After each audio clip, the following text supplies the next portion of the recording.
Hello, everyone, and welcome to this very special edition of the Pools Pod on this Halloween night. Joining me today, we have former Pools player, former Pools youth team player, and he's went on to have a very, very successful playing career in the likes of the Premier League, the Football League, alongside the likes of Ipswich and Sunderland, as well as Hartlepool United. I'm joined by Tommy Miller. Hello, Tommy. How are you? How are you doing, mate? Yeah, all good. All good. Thank you very much, Tommy. And we will crack straight on. This is being recorded today on Tuesday, the 28th of October. So if anything happens from now until Friday, as usual, we can't see the future. We don't know what exactly is going on. But as of today, Nicky Featherstone currently in interim charge. And before we get on to your previous career, Tommy, just a quick word on the way the Pools are at the moment. It's been a very hit and miss season. It started off as quite a good hit in terms of the form that we were showing, but unfortunately it went by the wayside and Simon Grayson sacked and Nicky Featherstone in temporary charge. Is there anything that you've seen potentially looking in from the outside as to how you think Pools might go this season? Well, I think the last few years has been a bit of a disaster. If I'm perfectly honest with you, watching Hartlepool, I've watched them many a times, and it seems to the same old story. They appoint a manager, get rid of a manager, they get someone in as interim, they see how he does, and then they either give him the job or they bring someone else in. So from the outside looking in, it's not a great watch. The team isn't doing great. But like I say, the last few years, it's been a bit of a downward spiral, and it's sort of frustrating and disappointing to watch. Absolutely. And well, we'll leave that in the past, shall we say, and move back onto the past in your time at Pools. So you started off in the youth team. You moved up from Ipswich firstly and moved on to Pools before you made your debut. Was there a reason? Was there simply a case of you weren't able to make it at Ipswich and you came back to the North East? Was that how it went from your perspective? That's true. Got released from Ipswich as a schoolboy just before I was 16 year old. One of the reasons I was too small. So that was disappointing. Just before I was 16, I think I was about 5'2", 5'3" when I left school. So the reason was probably as valid. But obviously I hadn't grown, hadn't developed. And I was given a chance by Hartlepool United. Brian Honor gave me a ring and just said, "Listen, will you come in and train with us?" Him and Billy Horner were doing the youth team, and just took it from there really, and managed to get a youth team place, and then obviously managed to get professional and get in the first team and do all right.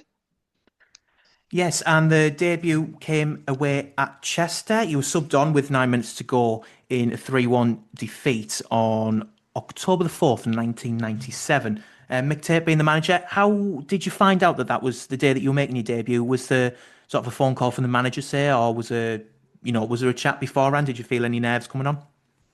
No, not particularly. I'd been in and around the sort of first team training and stuff like that, and the manager just said, "Listen, get yourself on." They were getting beat, and obviously I was delighted to make my debut. It's what I'd worked hard for, and obviously it's been my dream to be a professional footballer. So that moment came. I came on as a substitute, although it was disappointing because we didn't win the game or we didn't get anything from it. But there was a sense of pride that I'd managed to make an appearance, and I just wanted more after that. And your first start came a week later away at Doncaster as well, the 2-2 draw. Two late goals, 2-0 down at the time, and came back very late on. Goals from Cullen and Lucas there. Again, your first 90 minutes, was that a case again of the fact that you'd impressed the week before? Did you impressed in the training, did you think? And, you'd earned that place in the starting lineup and Mick Tate got in touch with you beforehand? Yeah, I think so, but I also think the team was struggling, so they wanted to put some fresh legs in there. They needed to change players around, and I was given an opportunity. I remember the game really well, obviously with it being my first start. I think I got clobbered as well after about 65 minutes, and it was welcome to Division Three football as it was at the time. A lad called Harvey Cunningham, I think it was in midfield for them, and he's caught me on my ankle. And after that game, I think I was out for about 4 or 5 weeks with ankle ligament damage. So I remember the game really well for all the wrong reasons, really. Well, I mean, it's not ideal, certainly, when your first start ends in a bit of an injury in that way. It took a little while for you to get going in terms of your goal scoring. Obviously, a midfielder, so you're not expected to get, up 30 a season. But your first goal, do you remember when you scored your first goal? Do you remember who it was against? I, I did. It was against Cambridge United. I remember receiving the ball in the middle of the park and I played it out wide to Denny Ingram. I followed me run and got in the box. He played the ball across and I managed to slot it home. So I'd never ever forget that first goal and obviously who it was against. So that was a proud moment as well, obviously scoring a goal. Just going back to what you said, it took us a while to get going in terms of goals. I think when I first got in the team, I didn't know what I was in terms of positional. I mean, I was definitely a midfielder, but whether I was someone who would sit and get on the ball and start the play off, or whether I was someone who obviously got in the box and tried to get goals. So I sort of played in between a little bit, and I think that's with players I played with because I played alongside Chris Beach, John Cullen, and they like to get in the box. So I had to sort of do my own defensive work, and then as the years evolved and certain managers came in, and i.e. Chris Turner, he saw a thing in me, get in the box as much as you can because he knew I could finish. He saw it in training, and obviously he gave me a license to get forward, and that's when I sort of managed to get me goals and obviously move on eventually. Absolutely. And as you say, first goal coming against Cambridge at the end of the 97-98 season, quite early on as well in the fourth minute of the game. And again, that was another one where there was a comeback in the game, 3-1 to 3-3 as well. And as a whole, that season, you mentioned about the fact that the team was struggling, and that might have been partly why you got into the team in the first place, looking for something a bit different. Looking at the split between the home and away form, it is quite striking, really, in that the home form was excellent. You only lost one home game all season, having won 10 and drawn 12. But your away form, as has happened a lot with Pulse teams over the years, the away form was the exact opposite. You only won two games and lost 10. Is that something, certainly in the time that you were there and the time that we've seen before and since, the Vic has always been, that Northeast Fortress, a team that, sorry, a place, I should say, where no one really wants to go, and something, you might think that was very important during the run and beyond.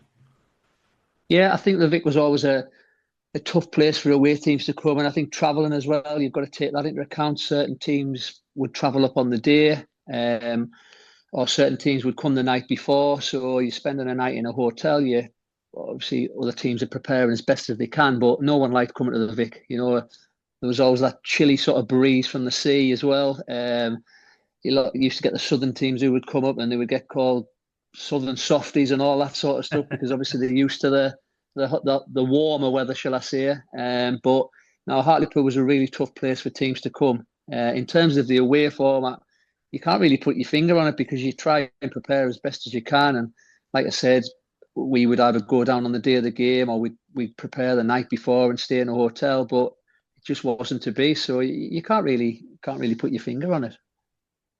Now, I'm moving on to the season after that. The Football League trophy has had many, many names during its time in existence. The Auto Windscreen Shield might ring a little bit of a bell, given that Yeah. that's what it was called at the time. And it was in that game that you scored your first double. You had quite a memorable performance because you also scored the winning penalty in the shootout. I don't know if you remember against Yeah, Preston. I do. I remember it really well. Is that the game Peter Beardsley played in as well? I believe so. Yeah. Yes, and I don't know whether he missed his penalty. I'm not 100% sure, but yeah, I remember the game well. I think David Moyes played for Preston as well, centre half, just before he moved on to be player manager at Preston. It was a really good night, that one. Obviously getting a couple of goals and then scoring in the shootout, and it was a fantastic sort of win for us, against a bigger opposition.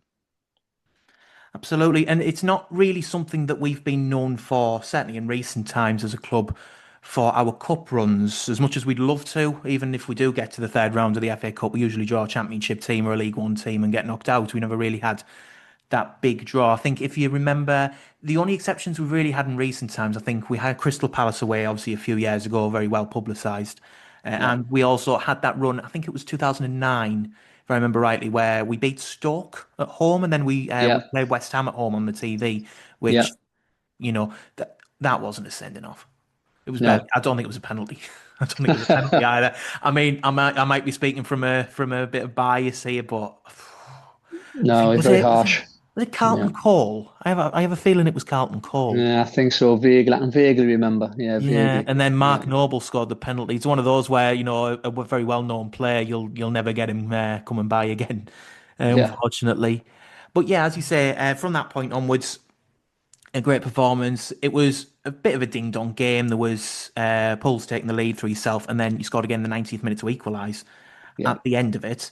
And as you said before, Peter Beasley did score in that game, and you mentioned David Moyes. I can't see David Moyes on there. Was he manager then at the time, or He was I'm sure manager he? of Preston. That's right. Yeah. Yeah, yeah. There I was didn't know there whether he actually just. was. Yeah, there actually was a former Pulse manager playing at centre back, if you remember. Oh, sorry, he was certainly in defence. Who is that? Craig Harrison Craig Harrison, wasn't right? even wasn't he for long, but he was here. No, yeah, I know who you mean. Yeah, Craig. Yeah, Yeah, and do you remember yeah. who got sent off for Pulse that night as well? Oh, now you are testing. Yeah, No, I'm not 100% yeah, sure. bonus points for getting the Give me pronunciation a right as clue. well. Give me a clue. There were only two players in that team on the night who weren't British, and he was one of them. All right, okay. He's Argentinian, if that helps. Oh, well, it must have been Delela. Yep, Gustavo Dilella, that's right. Must have been, yeah, yeah, The yeah. other non-British was the goalkeeper Martin Holland Martin Holland, yeah. from Norway. Yes, And you are right as well. Peter Beasley did miss in that in the game. shootout. He Yes, did. He missed in the yes, shootout. He missed the penalty that would have sort of put the brakes on at that yeah, point, but because he yeah, missed, Preston got to take another one and missed, and yeah, then you scored the winner, yes, which is always a good feeling to have, I assume, being it in that is. position in a penalty shootout, as long as you don't miss, like Peter Yeah, Beasley did. true, true. Also in that season, and to be fair, I believe that might have been their first game in charge after Mick Tate left, because Paul Baker and Brian Honor took over in temporary charge. They were only in charge for 7 games. Yeah. Well, was it a strange feeling, knowing, of course, the pedigree being at Pools for so long in a playing capacity and they came back just for those 7 games? Was it slightly odd in the dressing room to be taken by sort of legends of the club, if you like, who had been there and done that in the dugout? Yeah, well, I'd known Paul Baker and Brian Honor really well. Certainly Brian Honor. Growing up, obviously he got me into Hartlepool and got me into the youth team. And I owe him quite a lot of, for giving me an opportunity. Him and Billy Horner. And then Paul Baker was one of my favourite players growing up, because I used to go and watch Hartlepool as a kid as well when I didn't go to watch Sunderland. And I was mascot against Luton Town in the FA Cup in 1988, I think it was. And got my photo with Bakes. He was my favourite player. Steve Foster was the Luton Town captain. So, like I say, I knew them a little bit. Certainly Brian and obviously them both taking the team, two legends of the football club. And it was just a shame that it was only for 7 days, 7 games. Sorry, could have been longer, but it wasn't to be. And then taking over from those two was Chris Turner, who obviously a lot of Pulse fans will know and have fond memories of, given his success at the club. He wasn't quite able to get it over the line, which we'll talk about later on in terms of promotions, but Yeah. he was very successful. He got the club into a much better place than it had been previously. And how was he in terms of, being the gaffer? Was he personable? Was he approachable? Was he a good tactician person there to say? Yeah, I think he came in. I think the game was changing, the game was evolving. I think in terms of sort of the coaching, he was very hands-on. There was a lot more tactical stuff getting done on the training field. And he came in and he changed the formation as well.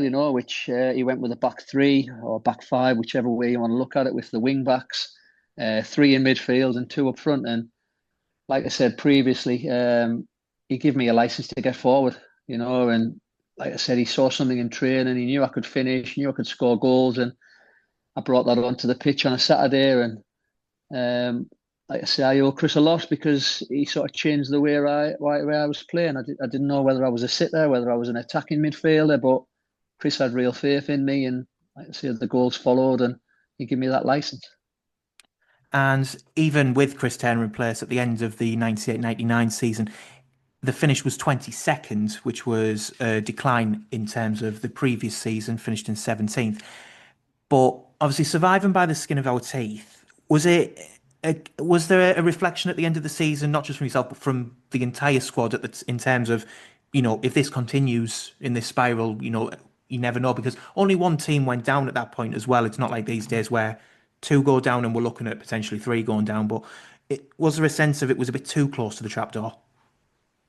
Yeah, absolutely. I mean, people talk about pressure and stuff like that, but fighting for your lives at the bottom of Division 3 as it was at the time, and probably going out of the Football League, and that's pressure. when you're sort of worrying about this next season, if you were to go down, and obviously the club's gone down now in recent years, which is a disaster. But back then it was everything. We had to stay in the league. We had to stay up. We were fighting for everything, and like I say, we managed to do it. And then after that, it sort of the fortune started to change, and obviously we kept knocking on the door in the seasons after that. But yeah, that season was a real sort of cliffhanger. It could have went either way. 1 minute you were at the bottom, 1 minute you were second bottom. It was very close, and with one going down, we were very fortunate to stay up, and for that one team to go down, which I can't remember who it was off I the top of my believe head. off the top of my head it was Rochdale, but I could be wrong there. Okay, Rochdale, right? Okay, Yeah. so yeah, But yeah, I mean, I think Peterborough and Rochdale were down there. I think it was Rochdale, from when I've been having a look. yeah, But yeah, as you say, it was very close. Could have been swings and rounds. And as we've seen since we've been in the National League, it's a very difficult place to get out of, and even more so in those days when there was only one going up. So, yeah, it was certainly good. And obviously, the times that we had afterwards would never have been possible in the likes of 2004, 2005. Where we went to Cardiff, it wouldn't have been possible if we yeah, went down at that point. So, all the better for that. The following season, 99 2000, it didn't start particularly well. We ended up yeah. around that bottom section again. We only won two of our first nine at Hmm. that point, and then the turning points, fittingly, as I think a lot of Pools fans might say, came against Darlington Yeah, at home, which, I mean, 11 wins in 16 and only three losses in the next 16 games, including the Darlington game. That is a heck of a run to go on. I yeah, mean, and I think yeah, off you go.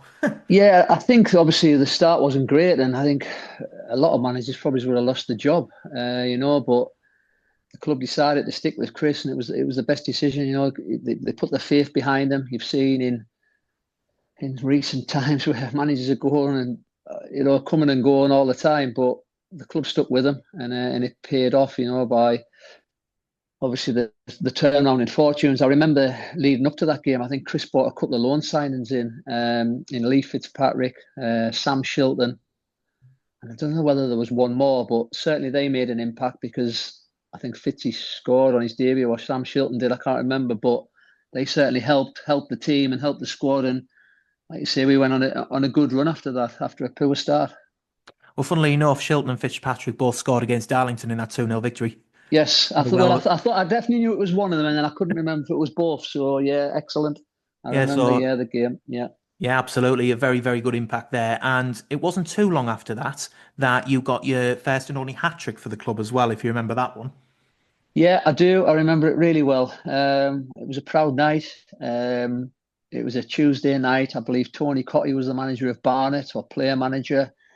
And I think I don't know where Barnet were in the league. I think they were doing quite well. I don't know whether they were top actually. I'm not 100% sure, but um, I remember the hat trick. I've still got the video, the VHS, which has been converted into a DVD. And I can just remember after one of my goals, I see my granddad, who was in ill health at the time, and I just seen him sort of in the stand, in the Cyril North stand, getting out of his seat and getting up to cheer. And that put a smile on my face as much as the hat trick, really, because like I said, he'd been in bad health, and for him to be there, and for him to witness me scoring my hat trick, just before he sort of passed away, was a proud moment for myself and the family. Absolutely. And as I say, your memory's a credit as well because Barnet were top before that game. Yeah, They weren't yeah, after the game, they were fourth after the game. That's the yeah, damage. yeah, But again, Pulse went from 16th to 12th at that game yeah. as well. So every win was taking Pulse a bit further up the league, as it were. I think the only thing you got wrong, you mentioned Tony Cotty, he wasn't there at that time, was John Still. That is the only thing I think that I can say. John Still, right? Yeah. I could have. Are you sure Tony Cotty didn't play then, or was he sober? No. Tony Cotty is not on my record, I can say All no. right, okay. I'm sure he something along with Barnes, but yeah, go on. We'll move on. He may well have been, but yeah, I mean, to be fair to John Still, he's been around forever. John He Still. has. He has I been mean, around forever. Yeah. I think he was a Barnet at least four times, three, I four think I, times. I think I'm right with Tony Cutty. We'll beg to differ. For the record, this is all of these stats are coming off in the Mag crowd, run by John Phillips. So please send Yeah. your please send your letter to John Phillips if that's wrong. Okay. But absolutely, I mean, Tony Cotty, of course, he's a big name. I mean, from my generation, I mean, I'm 27. I don't Yeah, want this to make anyone feel old. I'm 27. Mainly, my experience of Tony Cottee is from Soccer Saturday. absolutely. Yeah, exactly. As he will have Yeah, been for a lot of people, sort of growing up in the 2000s, the 2010s. yeah, He was a big part of yeah, that sort of gang with Jeff Stelling, Chris Kamara, etc. yeah. But yeah, I mean, it's like I say, was it something that weighed on your mind perhaps after finishing at Pools? Not because obviously you were a goal scoring midfielder, but you weren't expected to get all the goals. But the fact that that was your only hat trick, did you ever feel like there was chances? Sort of, if you got two goals once, did you think like this might be the night? Was there anything there?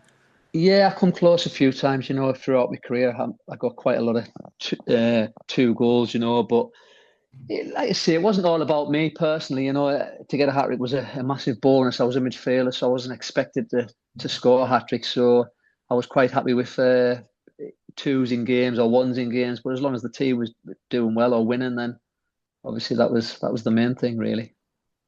Absolutely. And at the end of the season, as we mentioned before, Cristiano did very well for the club and got us into a position to challenge. But unfortunately, it didn't quite come off while he was in charge. That was left to Mike Newell coming in 2003. At the end of that season, we've already mentioned Darlington once. Unfortunately, they did come back at the end of the season and beat us home and away, which I can't imagine must have been the best feeling in the world, particularly given, perhaps the fans' expectations more than anything else, because Pools had taken 4 points out of six off Darlington in the season. So it was a Yeah, bit of a strange situation where you'd had the record over them in the season, the regular season, but it just didn't translate to the playoffs. yeah, and I think I scored in that league fixture at Darlington, at Feetham's, which was a brilliant feeling. To score it there, sort of in front of their fans. But the playoffs was a disappointing occasion. There was it could go either way. I've been involved in playoffs a lot of the times during my career, not just at Hartlepool, and for us to get beat off Darlington of all the teams, was a massive disappointment. And I remember watching the final. I think it was on a Friday night, and I didn't want to watch it. And I was out in some pub in Easington in the Half Moon, and I just had some food, and the match was on the telly, and I think they got beat off Peterborough. It was.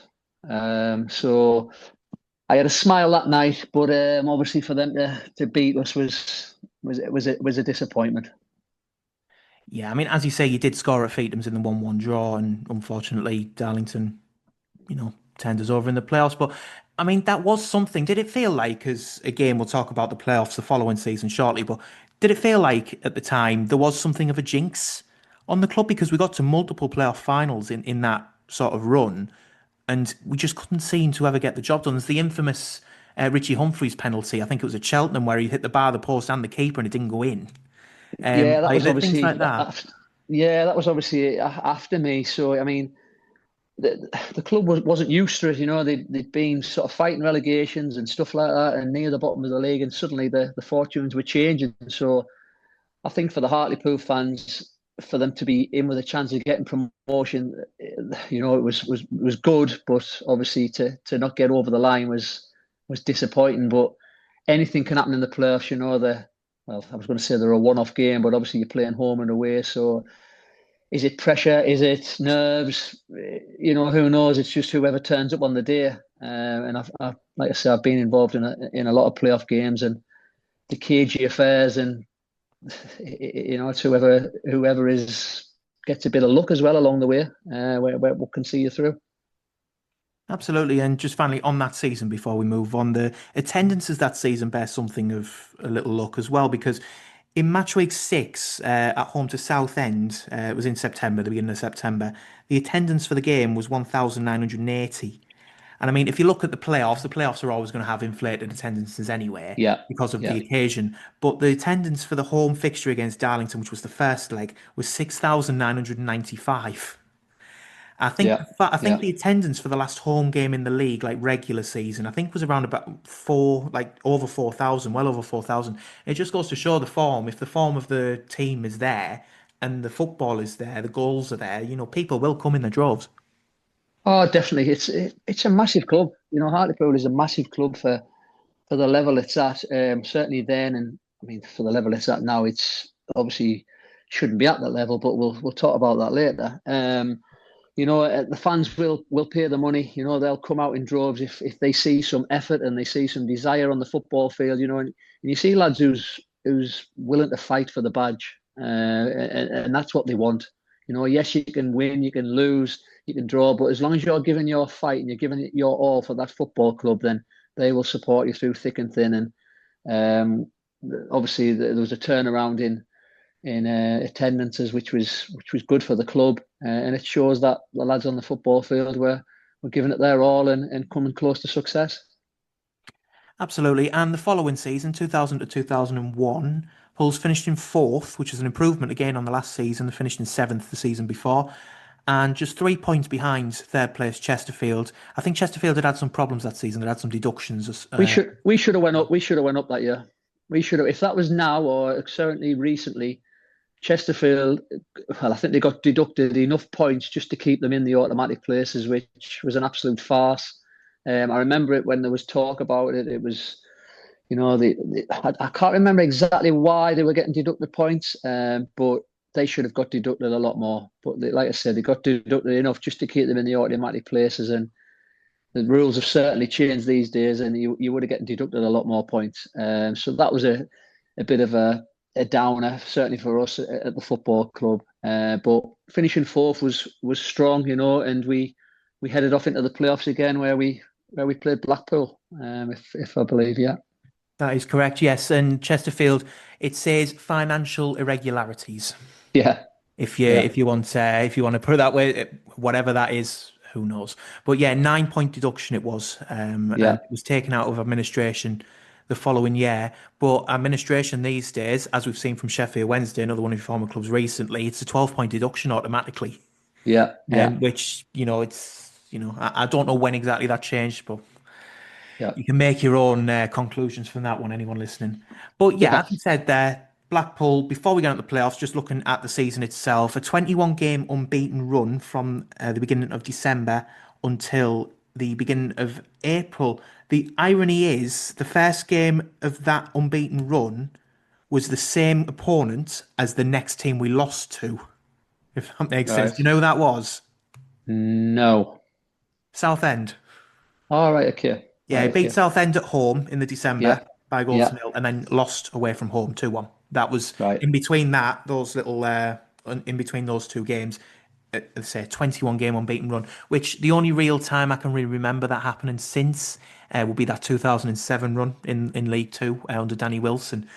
But again, 21 games unbeaten, the mindset amongst the players must have been, stonewall.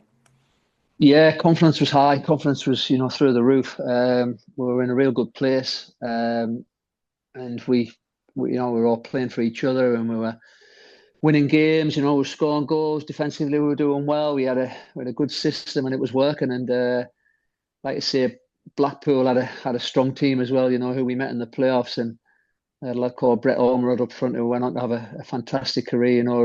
I'm sure he scored on that at Hartlepool. They had Gary Parkinson, who was a right back, but he was very dangerous with his set pieces. They had a dangerous team. I think John Murphy might have been up front for them as well, big tall striker. So him and Brett Ormerod were a real handful in that team.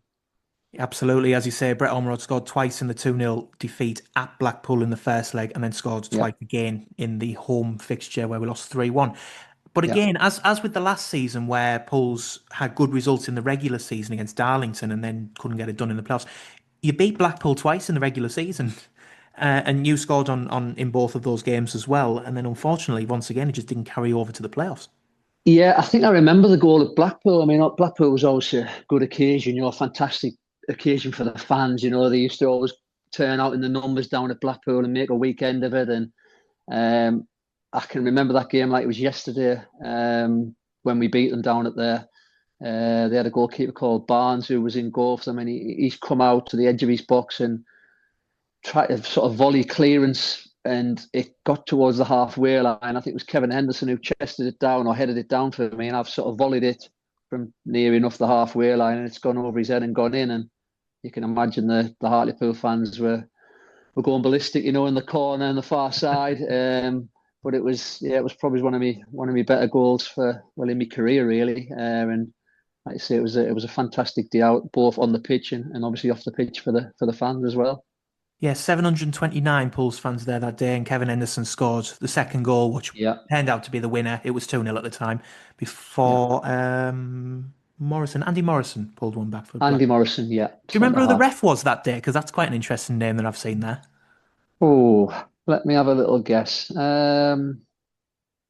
No, I can't think of anyone off the top of my head. Go on, give He's me a. he's he's currently the head of the PGMOL. Oh, so it was what's he called? Yeah, I know what you mean. Howard Webb. Howard Webb, yeah. Before Howard before he Webb. became Premier Was he the League ref that day, PGMOL. was he? He was Oh, indeed. right, okay, interesting. Very interesting. But yes, so it's good that you managed to get over that one because Yeah. again, you can draw your own conclusions to the performances of Howard Webb in previous seasons and currently what he's doing now as well. But we'll that Yeah. might be the by. But yeah, either way, as we said, unfortunately, it didn't come to fruition against Blackpool. At the end of that season, was the sort of something from yourself? Was there a way of like, did you think you were going to stay for the next season at the conclusion of the season, sort of before you went on holiday? Was there ever a thought that something might happen, or did you just think, this is the end, and we'll recharge and we'll just get on with it next season? Well, I think the previous season, I think I'd scored 16 goals, I think, in total league and cup. And there was a lot of talk around clubs watching me, interested, wanting to sign me, all that sort of stuff. And I remember speaking with Chris Turner, and he just said, "Listen, give me one more year." And I said, "Absolutely." He said the time's probably not right for you to leave. In my head, I was undecided. He changed my mind. He said, "Stay another year," which I did. And I just wish we could have gotten over the line. I wish I could have gotten the club promoted, which would have been a fitting tribute for me to move on, really. But it wasn't the case. I managed to get, I think it was 20, 21 goals in total. And I was on the pastures new. The club had agreed a fee with Coventry, Crewe, and Ipswich. And then I went to speak to all three clubs. And because I'd been at Ipswich as a schoolboy, and because Ipswich had they were in the Premier League and they just qualified for Europe, and I think everything just pointed me down to Ipswich, despite having good conversations with Coventry, Gordon Strachan, and Dario Agradi at Crewe. It just felt right to go to Ipswich because I knew the area and I'd been to the club as a kid, as a schoolboy.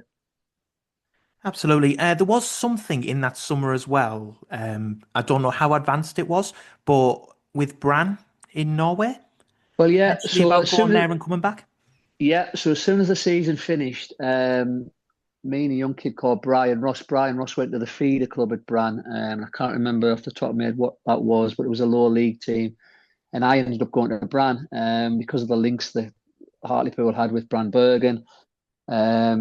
I went over and I think I spent 2, 3 weeks over there. It was their pre-season, so obviously I'd just come off a long season with Hartlepool with the players. I think I'd played 50 odd games or near enough that season, and sort of went straight into training with Brandberg, and again a brilliant experience. I think they were qualifying for the Champions League. Lovely place, although you needed a lot of money to sort of live out there or to have there when you were there because things were very expensive.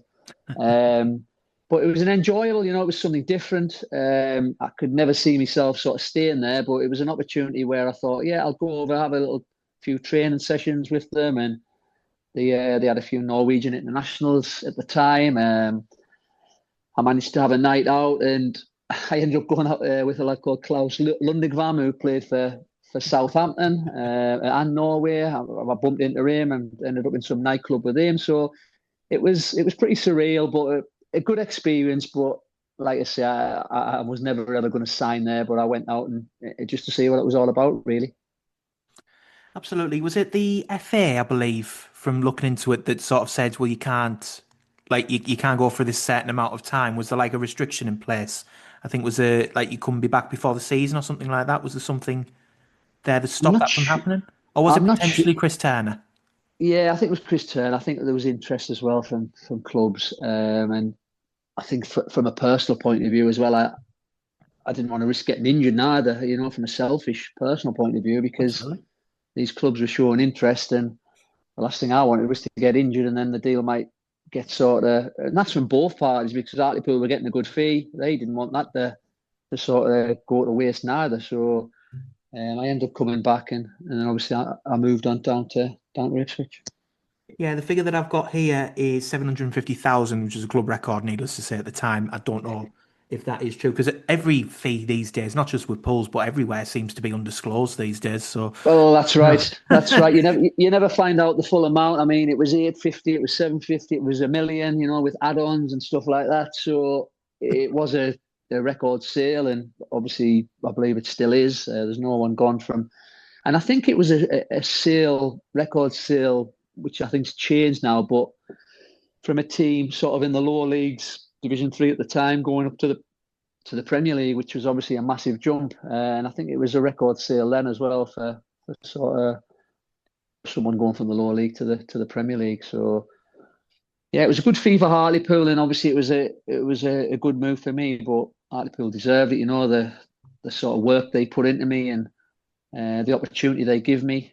And like I say, I was just disappointed I couldn't get over the line and have that sort of success on that last year, certainly with the playoffs to get them promoted. Absolutely. And before we move on from your first spell at pools, I was going to ask it anyway, but given how good your memory seems to be, Oh, it feels like the time for a little bit of a tester. But that game against Blackpool, the last game against Blackpool, the one at home in the playoffs, 3-1 yes, defeat. yes. So I've got the lineup here. Paul Obviously, Anderson, did Paul Anderson play in that game or not? Or did he play in the Darlington one the year before? he didn't play in that game, no. Right, It may okay, well go have on been then. Darlington. So there were 13 players that played in that game. There was 11 starters and two substitutes. Obviously, you were one of the starters. Yeah, But how many of them can you potentially name? And if you get the scorer and the person who got sent off as well, that's bonus points. wowzers. Yeah, you are testing my memory. Um, right, so are we looking at, was Craig Midgley the year before, or was he in that team? Craig Midgley was on the bench, but he didn't come on, so he's not Didn't part of come the on. 13. Right, so was Obviously, Gary it's Strudder there? Gary Strodder is not there, and he scored the own goal against Darlington The away year in the playoffs the before. season before. So I'm getting my years mixed up a little bit. Right, okay. So Mickey Barron, Yes, that's one. Graham Lee, He came on off the bench on 45 minutes. Yep, that's two. okay. Ian Clark, Ian Clark was there. He played the 90. That's three. yeah. Martin Holland. Martin Holland was on the bench. He didn't come on. He was the sub keeper. Right, who was in goal for us that day then? Oh, interesting. Right, okay. Let me keep guessing here. Another players. Denny Ingram.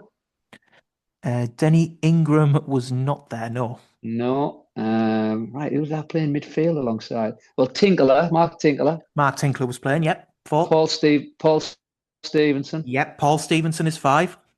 Yeah. Obviously, you were in there, so that's six. Yeah, yeah. Let me just keep thinking. Centre halves. Um, Graham Lee. Uh, Knowlesy, and that wasn't there. But then was he Knowlesy and Richard Lucas? No. Knowlesy? Yeah, Darren Knowles. Darren Knowles was there. Yes. Okay. He came off. He came off on 45 minutes. Richard Lucas, was he there then? Richard Lucas wasn't there. No.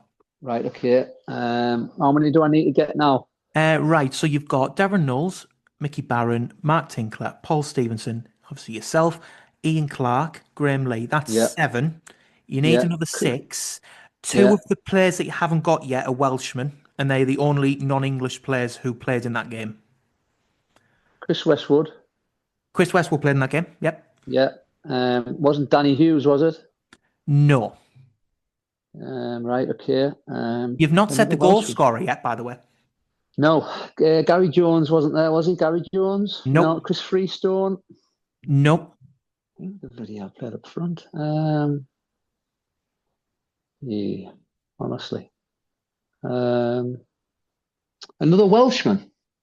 There were two Welshmen in there. Yeah. Chris Westwood's labelled down here as English. Russell Bradley wasn't there. No, he was the No. year before. I think a couple of years Yeah. before. One of the Welshmen is the goalkeeper.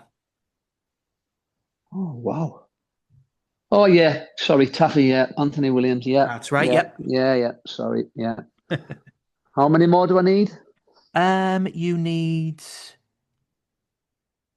four more, including one substitute How do I not get the striker? and the goal scorer.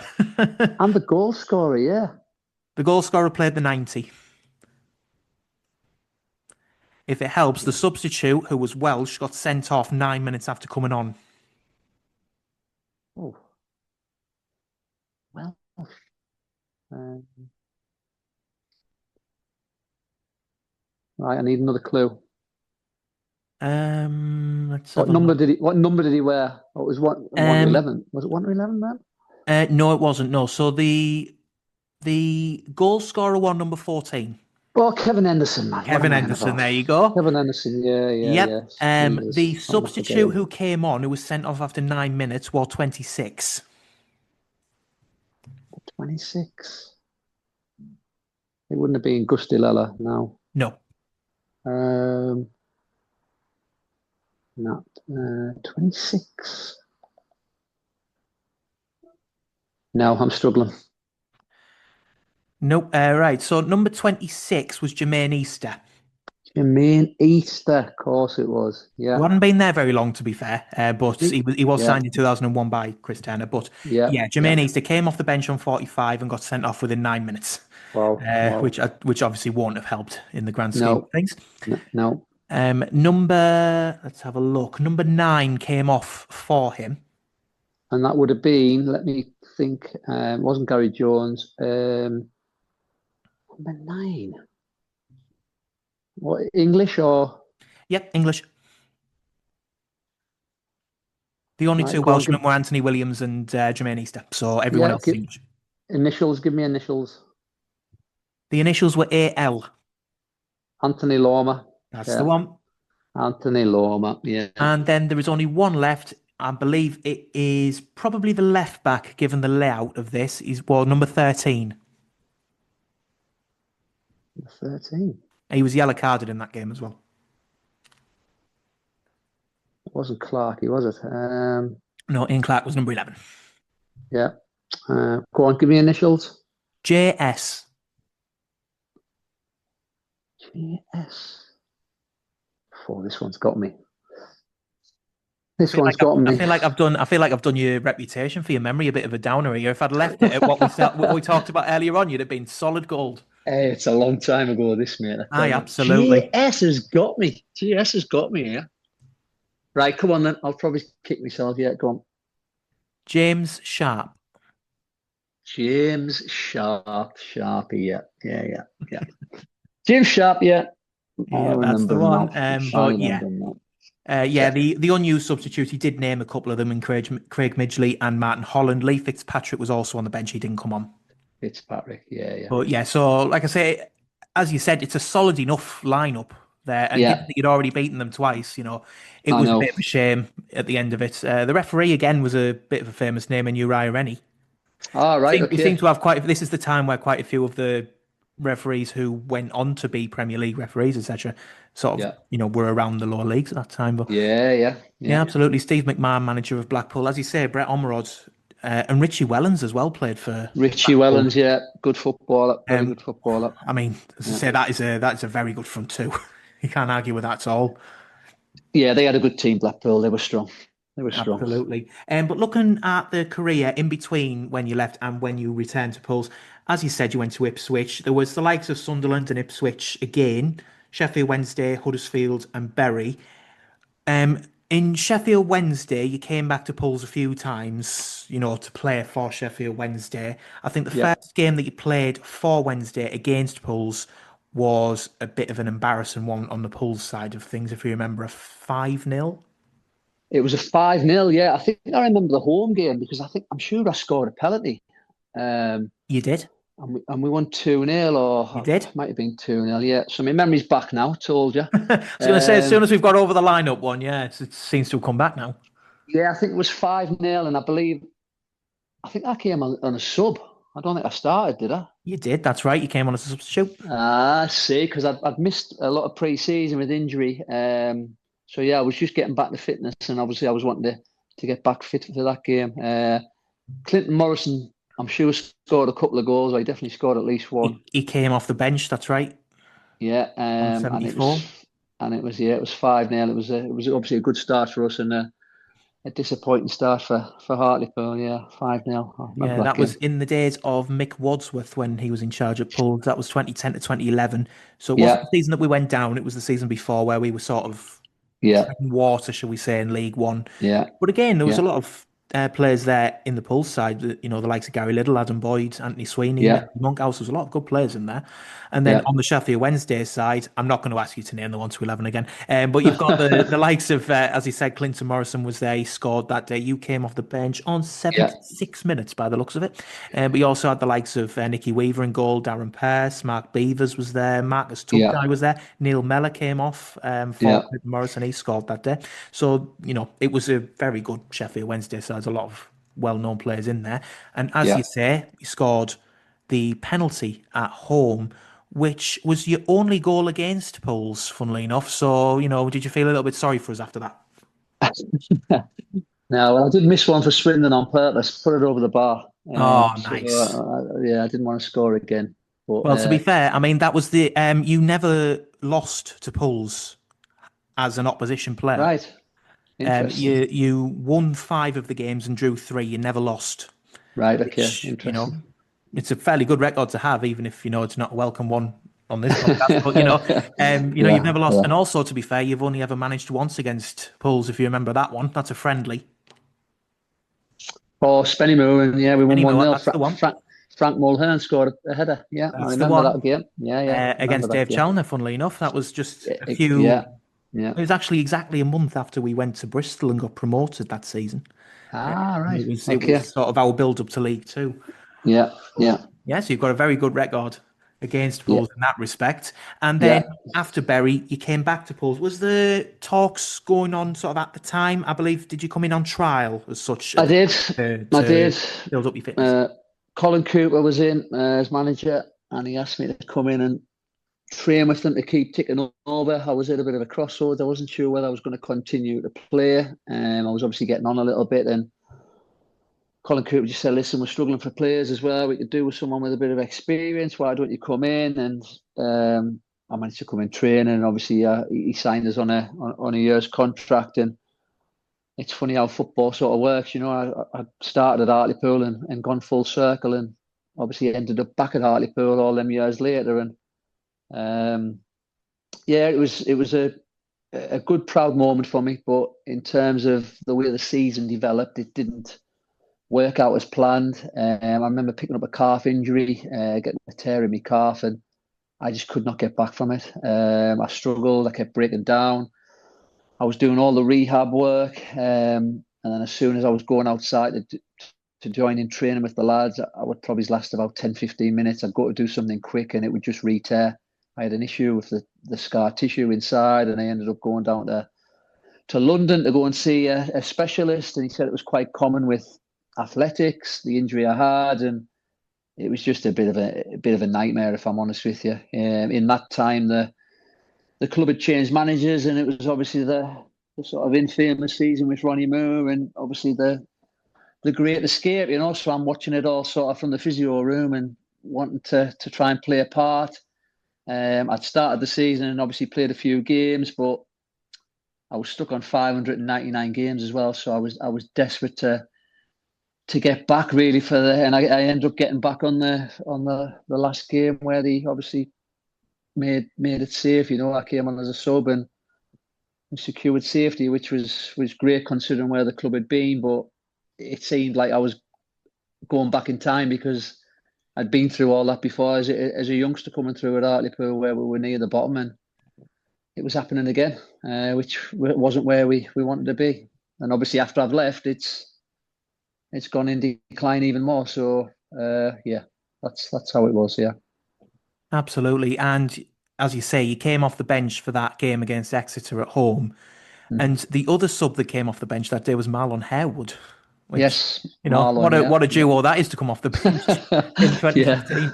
yeah, But yeah, I mean, as I say, again, that squad, even though we were down in the dumps at that point, the run that we went on from March onwards, March in particular, that month sort of saved us. I think we won at least 3 or 4 of our games that month, and it was huge for us. And Jordan Hugill was a ridiculous signing for the level that we were at as well. Yeah, Jordan did well. He was a handful, real handful. Worked his socks off. We got some good lads in on loan. Kishy in midfield. Who went on to bigger and better things. Did very well for Hartlepool. So Ronnie got a couple of good players in who helped us, get secure. And then obviously the season after, well, I wasn't there, but things moved on at the end of the season, and then Ronnie, obviously, it didn't work out for him. He moved on, so the club's just been in a bit of a free fall since then, really. Yeah, absolutely. And I mean, there's a bit of an irony as well in that the game that you got your injury was against Cambridge, Yes, which, of course, yes, you scored your first goal against. So there was a yes. little bit of a strange sort of, what's the word? Symmetry. A It horrible was, and symmetry.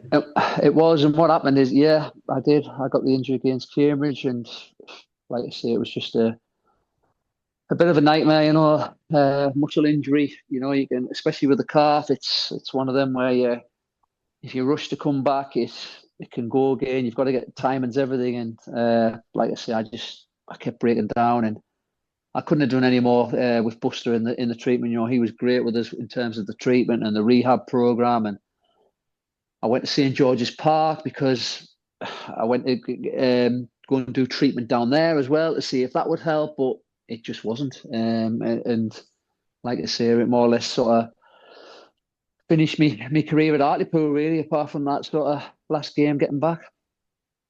Ian, was there ever, I mean, I know you're currently offering, I believe, coaching sessions, sort of one-on-one coaching sessions and such. Was there ever Yeah. a feeling that you wanted to get into management, sort of, professionally, or coaching professionally, or was it sort of a case of, my career is brilliant for what we've had, and No, you no, just moved on? no. I want to be a manager. I want to be a coach. I want to be a manager, absolutely. And I would love to have been at Hartlepool in terms of, when I was having conversations with Ronnie Moore at the end of the season, it was like I'd love to have sort of to say I thought I had something to offer. I was doing my coaching badges at the time, and he obviously saw it different, and it was a case of right, okay, we're going to move on. So I shook his hand, and that was it. But after that, I ended up going to Halifax and was assistant manager there under Jimmy Harvey, and we won the FA Trophy, and then I ended up coming to Spennymoor, and I had 6 great years at Spennymoor. Good learning curve, working under Jason Ainsey as an assistant, and then obviously doing the manager's job, which was a great experience. And I'm sort of a little bit sort of disappointed that well, not that I'm not there still, but that it didn't work out in terms of time. I got 3, 4 months as a manager, and the first 2 months we were top of the league in the National League North, and then after that we dropped down a little bit. We were mid-table, which we could easily have gotten in the playoffs, which was the aim that season. But the chairman decided to get the lads in from Salford, Bernard and Jono, and chucked a load of money at them, and they couldn't get Spennymoor over the line. So, like I say, a bit disappointed. I've had a couple of opportunities, and I've been in at a couple of places since then. I've been to Buxton to help out a lad called Jamie Verbinglio, who was manager, and then I've been into South Shields to help out Julio Arca. So it's something I still want to do, definitely, and hopefully I'll get back in very soon and get going again. Well, I think there's a job going somewhere in the town if you haven't put your application in already. Well, listen, Hartlepool means everything to me. Hartlepool giving me a chance. They are the number one club for me. I look out for their scores every week. I go to a lot of the games. It's from where I see the club now. It's a shambles. If I'm brutally honest, and it hurts me to say that because I love the club so much, but it's just from top to bottom. It's the club at the minute, the squad at the minute. The last few years they've just. I don't know what direction. Well, I do know what direction they're going in. They're obviously going in the wrong direction, and it needs serious help.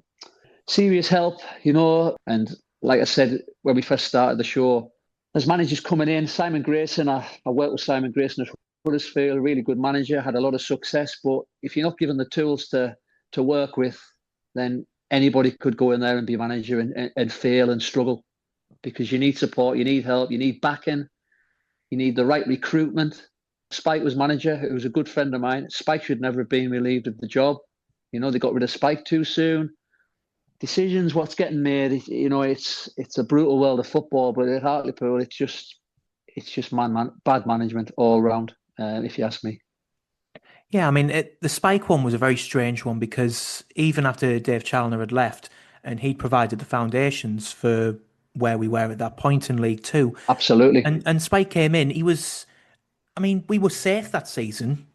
Other than that Yeah, sort of dip in form at the end of the season, which, from looking in from the outside, if you're safe in mid-table, you're not going up, you're not going down. It's very natural to sort of think, well, it doesn't matter anymore as such. Not that it doesn't matter to the fans, of course, because you want to see a win every week, but there are extenuating circumstances in that there's nothing really much to play for. But to see yeah, what happened, and I mean, it wasn't even at the end of the season either. It was the second to last game, I think, yeah. where he was relieved of his duties, and he didn't even get to say goodbye to the fans either because it was sort of done. I think was it done midweek? I think if I remember rightly, there was a Yeah, I yeah. think so. I think there was well, we played in a charity game, and then I think it was done maybe a week or two after that. It was yeah, it was quite bizarre because, like I say, Spike had a good cup run as well. I know he lost a few league games, towards the end of the season. But they had the fantastic cup run. The club was bouncing. There was a real good vibe, good feel. And yes, it petered out a little bit in terms of the league campaign. But you should have given pre-season to bring some players in. Put his own stamp on it. But he wasn't given the opportunity. And you know, a lot of managers these days, and I'm not just talking Hartlepool. They go in places and they don't last 2, 3 months, and it's like, what the chairman want? What do people want? You've got to be given time to adapt your style and to get your right methods across and to get the right players in. But it's you're not given many opportunities, or you're not given time, and which is unfortunate. Unfortunately, what's happening in football. But going back to Hartlepool, like I say, managers have just come and gone like it's nothing. If you get a manager in, everyone's excited about the new season. They're quite optimistic, and yes, form. I get all that. You lose a few games, and the fans are going to sort of question it and all that. I get all that, but it's it's a sad state of affairs if you ask me. Thank you very much, Tommy, for your time today. I mean, have you got anything planned for the rest of the week? It is half term. It is Halloween. Is there anything you going trick or treating with the family, etc.? No, there'll be no trick or treating. My kids are 19 now, so I've got twins, so obviously both 19. So the trick and treating days is over. So we'll just be having a bit of a chill out. I think this week I'll be going to a game at the weekend, like always. I'm not sure where yet, but I'll be certainly going to a game. And yeah, I just love me football as much as anyone, and I like going around the local clubs and I've got plenty of friends who's sort of managing and coaching elsewhere. So I'll decide as we come up to the weekend where I'm going to head. Absolutely. Well, thank you very much, Tommy, and happy Halloween to everyone listening. They should be released on Friday, as usual, at about 4 p.m. So have a happy Halloween if you're listening. There's no game this weekend, as we all know, due to our, let's call it underwhelming defeat against Gainsborough, because this weekend was earmarked for the FA Cup first round, which we're not in again. Yeah. So the next game will be Morecambe on Tuesday at home. And if anyone's attending, obviously good luck to us all. And thank you very much, Tommy. Thank you very much. I appreciate it. Thank you.